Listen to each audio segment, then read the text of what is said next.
Hello दोस्तों, आपका स्वागत है हमारे चैनल पर। हमने आपको कल पढ़ाया था भाषा, उसके बाद लिपि और फिर आज हम स्टार्ट कर रहे हैं वर्ण। हमने वर्ण पर छोड़ा था। आपको अगर इतना समझ में आता है तो आइए आज आपको हम वर्ण के बारे में बताते हैं। आपका ज़्यादा समय ना लेते हुए चलिए आपको वर्ण के बारे में बताते हैं। पहले प्लीज़ हमारे चैनल को सब्सक्राइब कर दीजिए, बेल आइकन को दबा दीजिए। ओके, चलिए आपका समय ज़्यादा ना लेते हुए हम आप सीधा स्टार्ट करते हैं।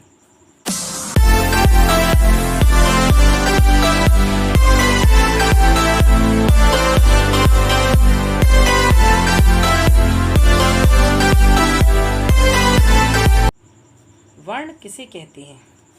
वर्ण क्या होता है? वर्ण भाषा की सबसे छोटी इकाई होती है जिसका और विभाजन नहीं किया जा सकता। मतलब वर्ण अकेला होता है जिसके और टुकड़े नहीं किए जा सकते, वो वर्ण है। भाषा की सबसे छोटी इकाई होती है वर्ण। क्या होती है? सबसे छोटी इकाई जिसके और टुकड़े नहीं किए जा सकते, उसे वर्ण कहते हैं। आ गया समझ में?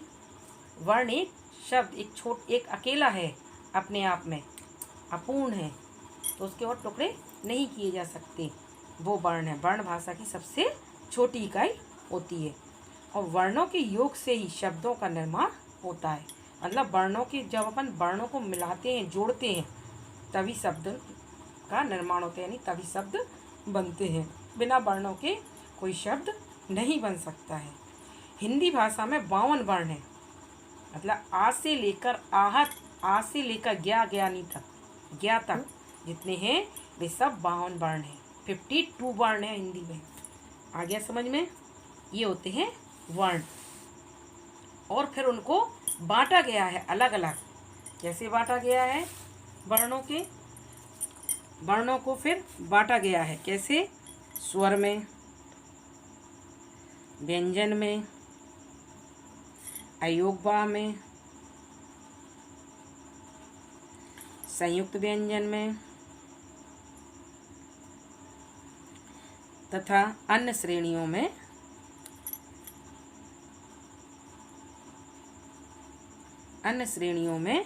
बांटा गया है।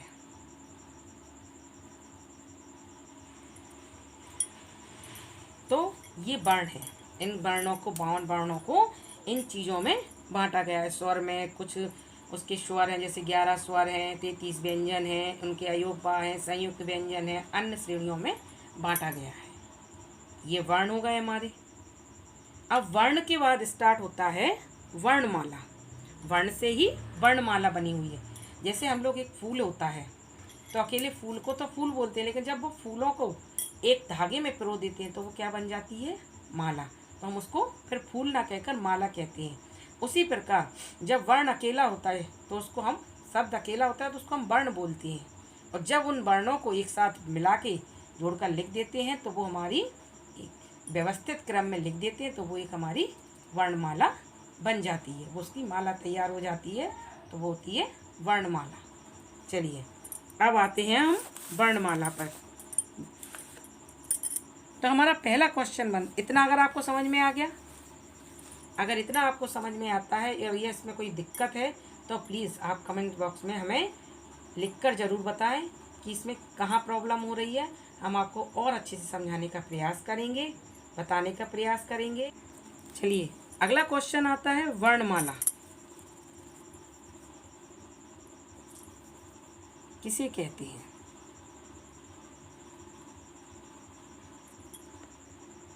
वर्णमाला किसे कहते हैं?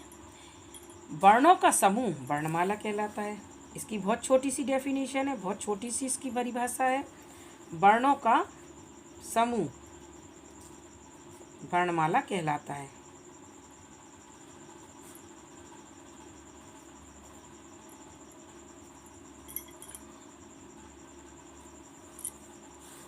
वर्णों का समूह वर्णमाला कहलाता है। ठीक है, व्यवस्थित समूह, ऐसा नहीं, व्यवस्थित समूह वर्णमाला कहलाता है। ऐसा नहीं है कि हमने शब्द कहीं पर भी लिख दिए, आ पहले लिख दिया, का लिख दिया और उसको हम वर्णमाला कहेंगे, उसको वर्णमाला नहीं कहेंगे। एक व्यवस्थित समूह को ही वर्णमाला कहेंगे। जैसे आ से ज्ञा तक, ये हो गई वर्णमाला। हम आ लिखते हैं और आ के बाद अगर हम का लिख दें तो ये वर्णमाला नहीं कहलाएगी।